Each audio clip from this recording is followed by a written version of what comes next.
It's a novel, fiction, and I always have a different explanation about what it is or what it is about. It's always a nightmare to explain your work. But I think of it as a koan, which is a Japanese, it's a riddle which is designed to get you out of a certain frame of thinking. So an example of a koan is, what's the sound of one hand clapping? If you think, meditate on that. So that's how I explain this book. I'm going to be reading from a chapter called Bruce's Mansion, a small part. And if you recognize a beloved character, here we go. The mansion looked like an abandoned Ritz-Carlton built in the middle of nowhere. Charles saw parked Aston Martin DB5, black like the one they flipped in the movie Casino Royale. Charles thought about how they hadn't meant for the car to flip so many times.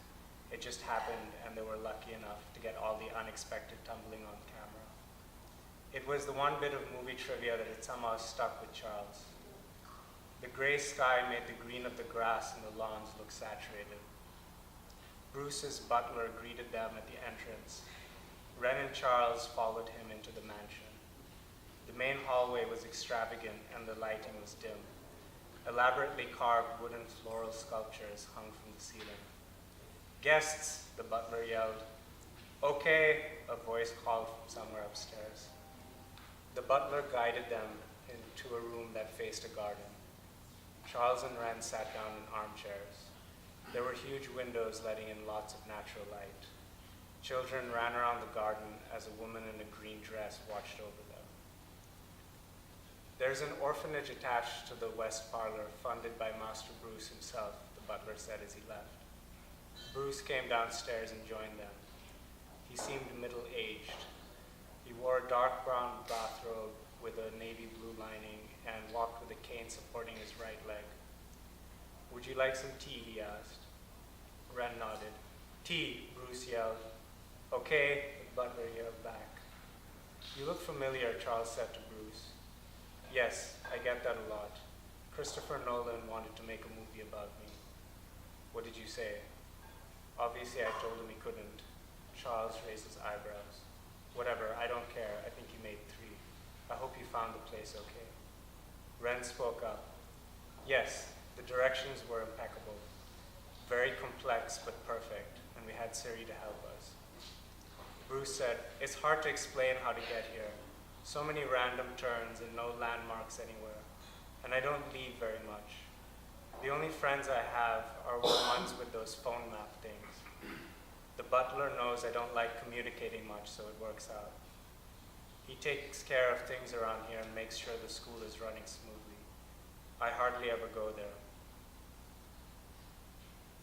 The butler came in with the tea. He bowed gently as they each took a cup.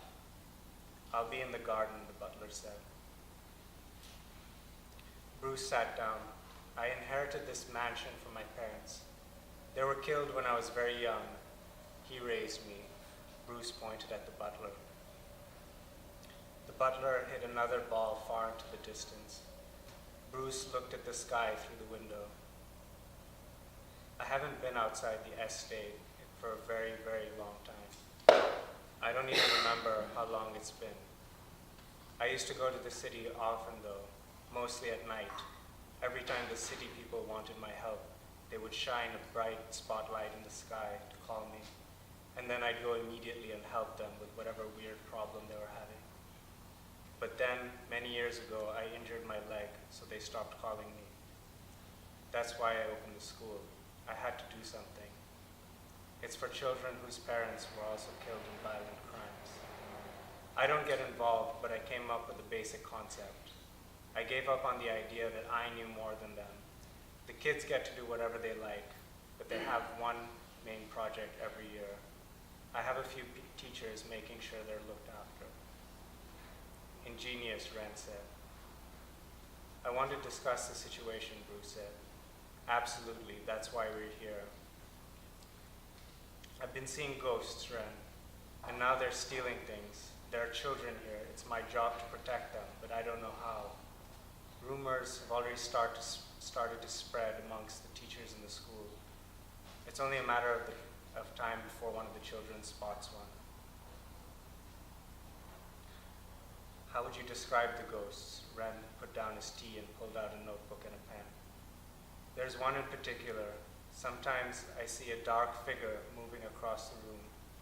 The movement is so smooth and light. It can't be a person. I think it's a poltergeist. Things have been missing. Sometimes they're just moved. The other day, I noticed some of my mother's jewelry hanging from a tree outside. Also, my favorite painting is missing. I'll show you in a little bit. I get the odd feeling that the ghost knows me very